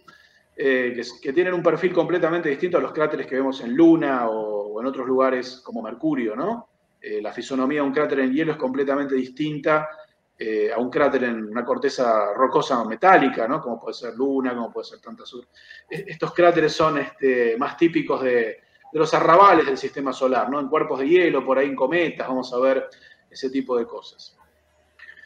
Bueno, bastante más tiempo pasado del acercamiento de New Horizons, aparece esto que se publica en la revista Science, que es otra de las grandes revistas de ciencia del mundo, donde aparecen estas, sobre todo la imagen de la izquierda, la A y la B. Fíjense que parece ver como unas venas, como unos surcos en bajo relieve. Pues eran lechos de río, parecieron. Exactamente. Esto nos hace acordar, en otro orden, por supuesto, a los surcos que las naves Mariner descubrieron por primera vez en Marte a fines de los 60 y principios de los 70, que abrieron la hipótesis de que Marte tuvo ríos, ¿no? Y la imagen de la derecha, fíjense que es muy sugerente, porque es una depresión con una zona muy lisa, que si a primer golpe de vista te preguntan qué es, ¿qué vas a decir? Un lago. Sí, parece, sí. Incluso uno podría imaginar como, claro, podría imaginar como una especie de sedimento que fue quedando en las orillas, como una especie de laguna seca. Exactamente. Ahora, ustedes fíjense que si tenemos surcos cavados en la corteza helada, probablemente es porque algo fluyó por ahí. Ahora nada fluye en estado líquido porque las condiciones para el líquido son imposibles. No hay ningún líquido en la superficie de Plutón por las condiciones que hemos descrito anteriormente. Pero si aparecen estas cosas y aparece lo que para los geólogos, no para mí, ni para ustedes, para los geólogos planetarios tenía toda la pinta de un ex lago que se ha congelado, estamos hablando de que Plutón fue distinto. Incluso posiblemente haya ocupado otra zona en el sistema solar, quizás bastante más interna, obviamente, más interna con respecto a lo que está ahora, no en la posición de Marte ni de Júpiter, pero seguramente más cerca, al menos que para permitir que algunos hielos estén fluidos. Y además asociado a un calor interno que parece no haberse perdido del todo a la luz de todo lo que contábamos antes. Vamos a mirar a Plutón como lo vio la nave en la parte ya de la retirada de su sobrevuelo, para tener esta imagen del corte entre el día y la noche, del relieve, y empezamos a ver ahí claramente la atmósfera. Esa atmósfera que era una intuición a partir de una ocultación a fines de los años 80, ahora la estamos viendo. La estamos viendo porque algo construido por la humanidad viajó casi una década y llevando un legado de un señor que vamos a nombrar nuevamente al terminar. Mariano, sí. ¿De qué presión atmosférica estamos hablando máxima? Estamos hablando de una presión atmosférica que no llega siquiera a 1 hectopascal. O sea, comparado con un... 10.000 veces menos que la Tierra. 10.000 veces menos que... Ajá. Mirá, solo para comparar, la atmósfera de Marte, medida por landers y distintos aparatos, está entre 6 y 9 hectopascales. La atmósfera de Marte, que es raquítica, que da pena al lado de la atmósfera de la Tierra, al lado de esto es una ostentación de atmósfera. A pesar de eso, se estimaba que la atmósfera de Plutón podía ser no una 10 milésima, sino una 100 milésima de la atmósfera de la Tierra. O sea que en realidad termina teniendo 10 veces más atmósfera de lo que se esperaba. Todo lo que estoy diciendo es a grosso modo, porque las estimaciones eran bastante resbaladizas. Lo que estamos viendo en esta foto, a la derecha, ahora sí, es una nube casi de niebla, a poca altura, prácticamente lo que llamaríamos una neblina en la Tierra, y fue calificada como la primera detección de nubes discretas cerca del piso de Plutón. Una curiosidad más, ya en esa etapa de retirada, que también va a ser la parte final de esta charla. Nos vamos a despedir de Plutón como se despidió New Horizons. Vamos a volver a ver al planeta enano a contraluz. Vamos a volver a ver en la parte derecha la llanura de Sputnik y esas montañas de agua congelada de 2.000 a 3.000 metros, casi a modo 3D. Cuando esta imagen fue publicada, muchos, supongo que compartirán ustedes ahí en el control y todos los que están viendo esto. Esto parece la vista desde un avión. No porque la nave haya pasado a la altura que va un avión, que son 10 kilómetros, sino porque la nave acercó su cámara y da esa sensación, que es 3D, realmente. Fíjense el corte, el relieve.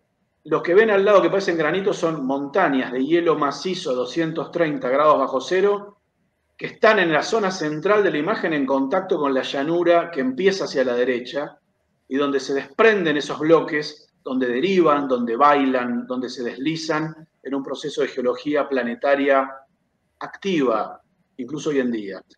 Esta imagen fue tan impresionante que sin que nos imagináramos fue elegida como la tapa de la revista Science, y también recuerdo haber leído en la revista Sky and Telescope el editorial de los números de esa época, donde el editor en jefe de la revista Sky and Telescope también la eligió como la foto de New Horizons, por esta cosa de cercanía, de paisaje casi terrestre antártico, de sueño cumplido, de paisaje imposible al alcance, no de nuestros ojos, pero de un emisario robot que se llamaba y se llama New Horizons. Ahí está entonces el mapeado completo que la nave hace de Plutón. Como les había dicho, el hemisferio sur prácticamente quedó sin mapear por este corte del día y la noche en este planeta que gira inclinado. Ahí estamos viendo esta cartografía que ha sido ya bautizada. Lo que estamos viendo acá son los nombres que se propusieron en ese momento y que siguen siendo vigentes. La característica más llamativa de Plutón, que es eso que algunos llamaron el corazón, en el centro, es la región de Tombach, cuya mitad izquierda es la llanura de Sputnik. A los alrededores vamos a ver en esta placa homenajes a otras misiones espaciales. Por ejemplo, está la Tierra de Hayabusa. Hayabusa fue una misión japonesa que visitó el asteroide Itokawa hace no muchos años. Está la Tierra de las Pioneer. Las Pioneer fueron justamente las naves pioneras que visitaron por primera vez Júpiter y Saturno a principios de los 70. Está la Tierra de las Voyager, la misión más importante de la historia de la era espacial, que visitó Júpiter, Saturno y la 2, Urano y Neptuno. Está la Tierra de las Venera, que fueron las naves rusas que bajaron por única vez 8 o 9 veces en la superficie de Plutón, de Venus. Bueno, y muchas otras cosas más que son muy, muy lindas de ser evocadas. Por supuesto, también hubo una mirada atenta para Caronte, a quien estamos viendo ahora por primera vez en resolución más que completa, con un estudio mucho más suave, un cuerpo mucho menos interesante que Plutón, geológicamente mucho más bobo, podríamos decir. Llama mucho la atención de Caronte dos cosas. Primero, esa especie de corte que se ve hacia el centro de la imagen, de una especie de escalón geológico. La corteza de Caronte está como desnivelada en la zona ecuatorial, hay como algo que se cayó, como un escalón, y esa manchita que tiene arriba, esa manchita que tiene arriba, que ya la habíamos visto hace un ratito, y que también ahora les voy a contar exactamente qué es. Y fíjense la nomenclatura que le han puesto a los detalles principales de Caronte. Y acá el amigo Javo va a estar muy feliz también. Se le ha dedicado a la cartografía de Caronte parte de la fantasía más resonante de la cultura pop mundial de las últimas décadas. En el centro de la imagen, la llanura de Vulcano. Vulcano es el planeta del señor Spock. Correcto. Y ahí adentro, si miran con cuidado, van a encontrar que, por ejemplo, está el cráter de Spock, el cráter de Kirk, el capitán Kirk, que dicho sea de paso, en poco tiempo va a ser... Se va al espacio. Con 90 años. Tremendo. Está también Zulu, y creo que está el cráter de la bonita lugarteniente Uhura. Y vamos a mirar un poco más a la izquierda y arriba. Mirá, a ver, Javo, si lo ves. Tenemos Star Wars. Mirá vos. El cráter de Leia Organa, el cráter Skywalker. Y también hay un lugar para Alien, el cráter de la teniente Ripley. Y también hay un lugar para el cráter de Alicia. Y arriba el Señor de los Anillos. Y arriba la mácula de Mordor. Mordor, así se dice, Mordor. Bueno, estas cosas obviamente en ese momento fueron denominadas de manera muy simpática, pero en realidad ahí lo vemos a Caronte nuevamente con su sombrerito colorado que les decía, y se ve el escalón ese de corte en la zona central. Ese sombrerito colorado dio lugar a un estudio que terminó siendo publicado bastante después, en 2019, y ese mismo rojo que vemos ahí es el rojo que tiene Plutón. Ese rojo son los tolinos, que es materia orgánica a partir del carbono, la descomposición del metano, que aparentemente se desprenden de la atmósfera de Plutón y caen en esa zona de Caronte. Vaya a saber uno por qué se han concentrado ahí. Así que el sombrerito colorado de Caronte es tolinos de materia orgánica símil a la gran ballena que Plutón tiene en la zona ecuatorial. Ese punto de Caronte no necesariamente es el punto más cercano con Plutón, ¿no? No, no necesariamente. No. Es la zona del Polo Norte, básicamente. Bien. Bien, ahora nos queda poco para contarles. Quería empezar la parte más evocativa. Bueno, ¿cómo cambió nuestra mirada de Plutón en décadas? Desde esa mancha negra con un chichón, cuando se descubre a Caronte en 1977, a esta pareja de mundos particulares en completa resolución, color y detalle exquisito, ¿no? Fíjense el tiempo que pasó, no pasó mucho tiempo.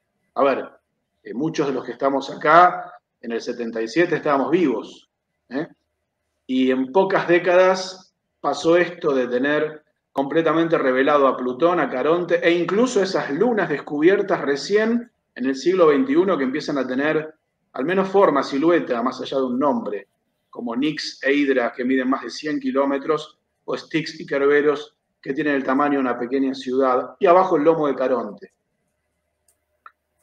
Una de las cosas que New Horizons iba a hacer, además de tomar imágenes y datos del planeta enano, era estudiar la atmósfera. Básicamente, lo que algunos científicos sospechaban era la pérdida de atmósfera a manos del viento solar, que efectivamente ocurre. Plutón pierde atmósfera a manos del viento solar. Plutón no puede defender mucho su atmósfera por su bajo campo gravitatorio, pero si pierde atmósfera, como se midió, como la nave midió con su instrumento SWAP, que vemos allí, que sacó el azul, básicamente es nitrógeno que se pierde, y tiene a pesar de eso una atmósfera apreciable, tiene que haber un mecanismo de regeneración, un mecanismo geológico de reabastecimiento. Si no, hace mucho tiempo que Plutón estaría seco de atmósfera. Esto es una conclusión bastante evidente, ¿no? Pero se da la mano con todo lo que venimos diciendo antes. En palabras de Alan Stern, el científico principal de la misión, es muy probable que Plutón esté reabasteciendo de nitrógeno su atmósfera, desde el interior activo hasta la superficie, además de esas formaciones geológicas que sugieren la presencia de calor interno fluyendo hacia afuera. Esta es la imagen de Plutón ya a contraluz con su atmósfera azul de nitrógeno, una de las últimas vistas de la nave antes de perderse en el espacio, antes de empezar a seguir transmitiendo estos datos que nos han llevado ahora a un modelo más fino de lo que es Plutón en 2021, este objeto de naturaleza rocosa helada, que incluso hay algunos indicios de que podría tener debajo de ese manto de hielo predominante un océano de agua líquida de algunas decenas de cientos de kilómetros en función de la densidad, de las condiciones que se esperan y de esto que fue publicado el año pasado. Se encontró en imágenes de alta resolución algunos rasgos que hablan de una apertura de corteza, de tajos en la corteza, que tendrían que ver con una hinchazón del interior de Plutón hacia afuera, producto de un antiguo océano que se habría ido enfriando de a poco, congelando de a poco. Ese hielo empezó a hinchar la corteza, la empezó a abrir, pero hay buenas expectativas de que en algunos sectores, al menos, debajo de la corteza, todavía haya grandes remanentes de líquido. Estamos hablando de un posible océano subterráneo. Y para terminar, no podemos dejar de mencionar que esta nave no terminó su misión ahí, sino que siguió volando varios años hasta llegar ¿a dónde?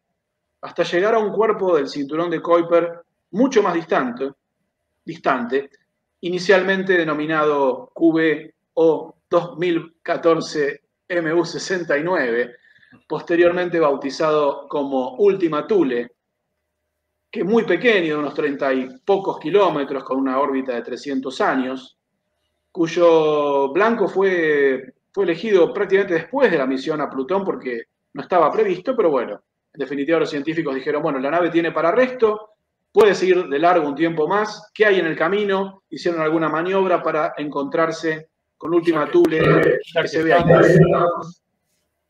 Ya que estamos, y acá estamos viendo un típico habitante del cinturón de Kuiper, es decir, un cuerpo mucho más chico y menos estético que Plutón, menos interesante. El 1 de enero de 2019, esta nave New Horizons, que venía de Plutón, venía de comerse algunos cientos más de millones de kilómetros, y más que eso también, se acerca a este cuerpo bilobular, formado por dos pedazotes de nieve, podríamos decir. ¿Que estarían en contacto, Mariano? Están en contacto, es un cuerpo bilobular en contacto, como por ejemplo, quizás recuerden el cometa Churyumov-Gerasimenko que fue visitado por la nave Rosetta. Bastante parecido en forma a esto, dos pedazos de hielo atados por un cogote, ¿no? Nada más que ese cometa era mucho más chiquito.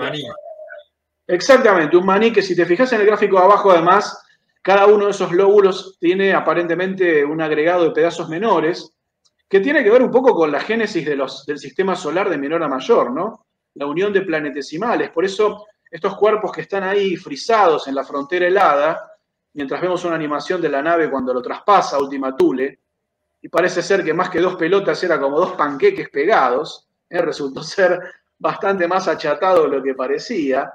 Esto es algo así como un vestigio de los primerísimos tiempos del sistema solar, porque en esa región del sistema estos cuerpos prácticamente permanecen inalterados a 240, 250 grados bajo cero, pero siendo portadores de agua congelada y también de algunos compuestos muy interesantes, como materia orgánica, que incluso tiene que ver como bloques básicos para la vida.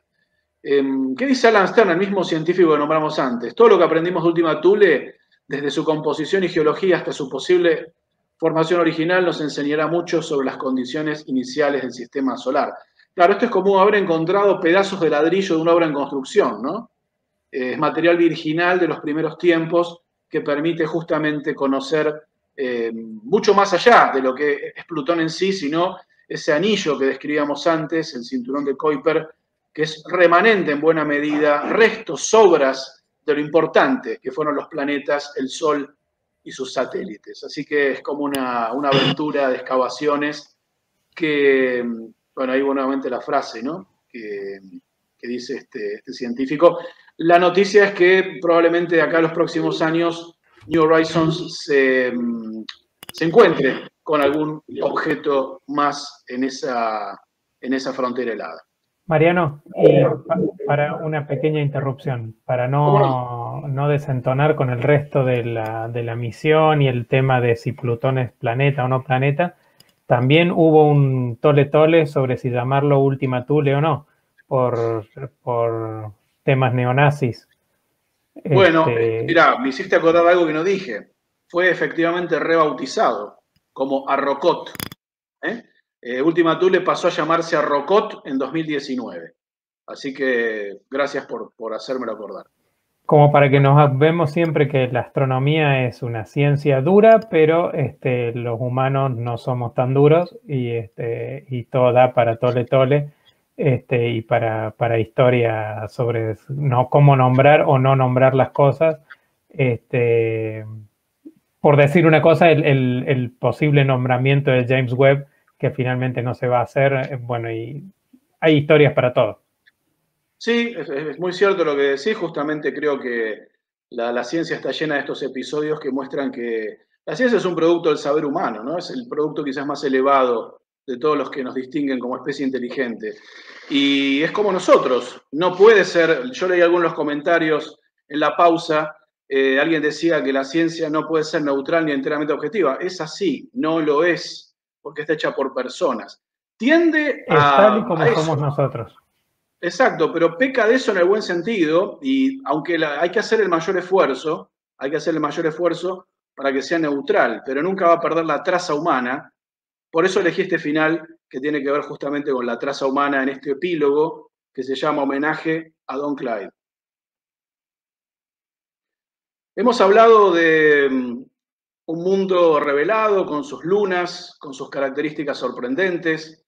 Como dijo una científica planetaria en ese momento de 2015, Todo lo que sabíamos de Plutón hasta 2015 se podía escribir en una tarjetita de presentación, y hoy podemos escribir volúmenes enteros de bibliotecas. Además de todo ese saber, de todo ese legado, de todos esos instrumentos, New Horizons llevaba una carga bastante particular. Podemos nombrar una moneda, podemos nombrar un pedazo de tela, podemos nombrar una estampilla, pero yo me quiero detener en dos objetos en particular. Uno es un CD que está pegado en el fuselaje de la nave. Ese CD tiene grabados los nombres de 446.000 personas que enviaron sus nombres, como hace la NASA hace muchos años, a modo de participación simbólica, por supuesto, a Plutón. Algunos en su momento y todavía siguen diciendo que estas son pavadas, que no sirven para nada. Yo les voy a contar una historia brevemente, sé que es tarde, pero creo que vale la pena. Un caso personal. Mi hijo nació en 2005.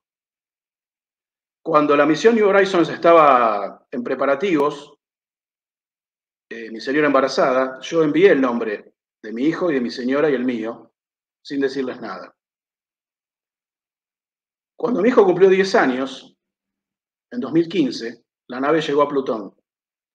Y yo en esos días le dije a mi hijo, ¿vos sabés que tu nombre está ahora pasando cerquita de Plutón y que hay un certificado simbólico que así lo acredita? Y se lo di, por supuesto. Eso después fue anécdota en su colegio y motivó que durante varios días los chicos hablaran de New Horizons, de Plutón y de Marco Rivas.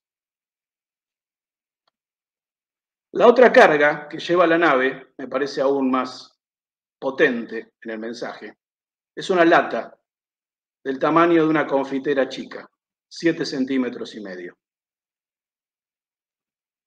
Vamos a acercarnos a esa lata y la vamos a leer juntos, todos. Dice, aquí adentro están los restos del americano Clyde Tombaugh, descubridor de Plutón y la tercera zona del sistema solar, hijo de Adele y Moron, esposo de Patricia y padre de Annette y de Alden, astrónomo, maestro, bromista y amigo. Clyde Tombaugh, 1906-1997.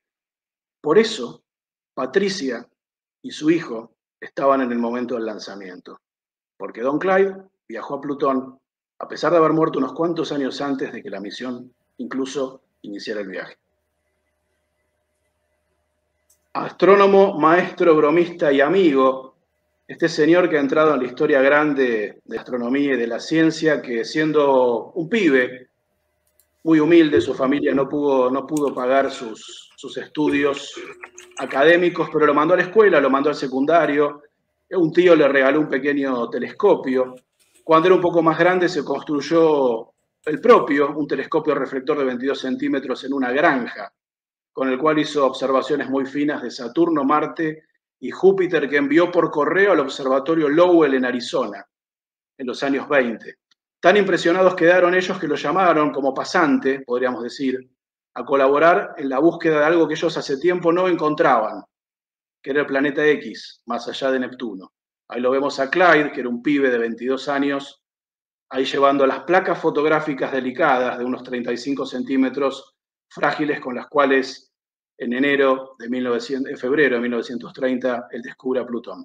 Ese telescopio que Clyde Tombaugh construyó a los 20 años en su granja, lo mantuvo hasta el último día de su vida, y ahí lo vemos a la edad de 89. Dicen que un señor, que no vale la pena recordarlo ahora, no es muy importante, era el director de un museo estadounidense y fue a negociar con Don Clyde para que él les done el telescopio a la sala principal del museo dedicada a los planetas. Y lo trató de convencer, y toda esa charla muy bien contada por el astrónomo aficionado y divulgador David Levy permanecía con Don Clyde, que llegó a medir casi 1,90, pero ya a los 89-90 era bastante peticito, en silencio absoluto. En un momento Clyde Tombaugh lo para el señor del museo, que pretendía que donara su telescopio, y le dice, discúlpeme, ¿ya terminó?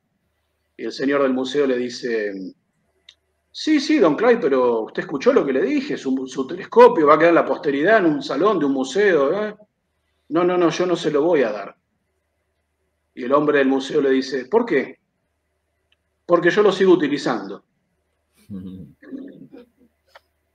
Hasta el último día de su vida, Clyde Tombaugh utilizó el telescopio aficionado de su juventud, y nosotros lo que vamos a hacer en esta última placa es un acto de reparación histórica, porque don Clyde murió en 1997, muchos años antes de lo que venimos contando de la revelación definitiva de Plutón. Ahí lo vemos viejito, encorvado sobre un cajón para llegar al ocular del telescopio. Por un lado, el descubridor, por el otro lado, el descubierto, justamente Plutón, un mundo revelado, el sueño de Clyde Tombaugh. De esta manera finalizamos esta charla. Muchísimas gracias por su atención.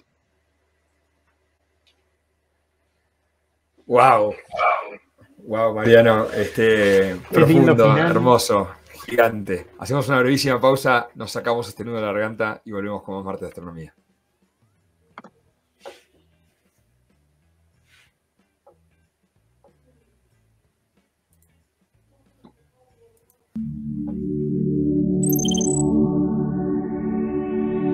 Martes de Astronomía.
Con este nudo en la garganta que decíamos, hermoso, que nos dejaste, Mariano, te felicito por tu charla, por tu precisión, por tu asertividad, por tus formas, por darle tanto a este programa. La verdad es que es agradecerte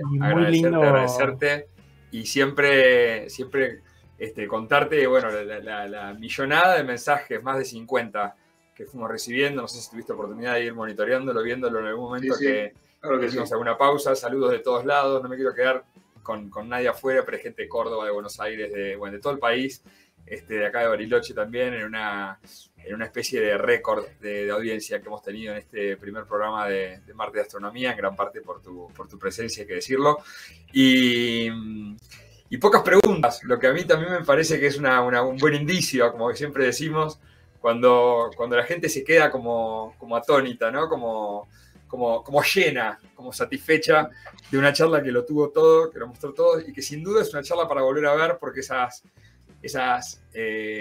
datas tan finas que a veces uno se escapa en el vivo, yo siempre en lo personal revivo como espectador los programas para poder ver y volver a escuchar, e incluso algunas cosas anotarlas para que la mente frágil no nos deje en banda, porque estos datos y estas cuestiones, creo que con el final motivaste a que se vuelva a ver el principio, porque si bien fuiste haciendo esos easter eggs, esas cositas que fueron quedando para ver después, bueno, sin duda lo de Clyde ha cerrado una charla alucinante. Esteban, ¿algo que aportar? Me encantó el desarrollo y muy lindo el final,